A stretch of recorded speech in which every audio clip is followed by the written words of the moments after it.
Lord, how do we live under righteousness?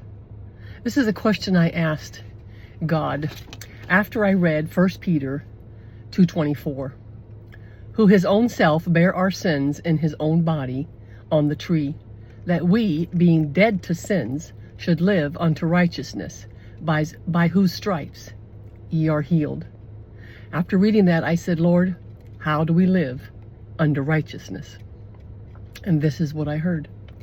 You live like I lived by allowing me to live through you. You do this by obeying my voice inside of your spirit. You cannot live like this on your own. If you try, you will fail, and you will fall into the enemy's traps every time he sets one. You have to believe you are dead to sin by keeping your mind off of yourself, and alive unto me by keeping your mind on me. I am your peace, your joy, and your righteousness. You know, we have no righteousness of our own. That is why it is not good for us to decide what is right or wrong for us. We only have Jesus' righteousness. In fact, if you're trying to do what you think is right to do, you actually have a spirit of self-righteousness on you. And if you do, don't worry about it. Just talk to God about it. This is automatic. We all think, what is the right thing to do? What is the wrong thing to do? But sometimes the right thing for you to do is not right for you to do. That's why we have to get our direction from Jesus. We have to let him be Lord of our life.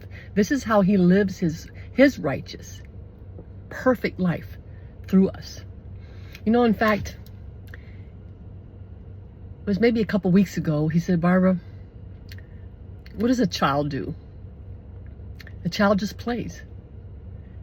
A child just plays until they hear from the parent. Come on in and wash your hands, and it's time for dinner. Come in the house now, you need to do your homework. Clean up your room.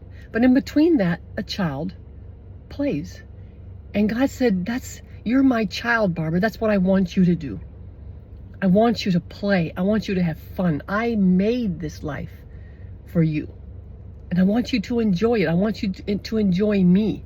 I don't like to see my children stressed out and worried and anxious. Now, this is, I know, a word for me because I tend to be a workaholic. I was a child that if I didn't have my homework done, I couldn't play. I was one of those weird ones, I guess you could say. It's in my DNA. There's nothing I can do about it. And God is saying to me, Barbara, you can't work all the time. You have to play. And obviously I'm retired and I can do that much easier than if you were in the midst of things, working and having children. I understand that, but you still got to take time out to play. So that was a little extra there. I pray this has been a blessing to you. Get out there and play a little today. And enjoy this beautiful creation God made just for us.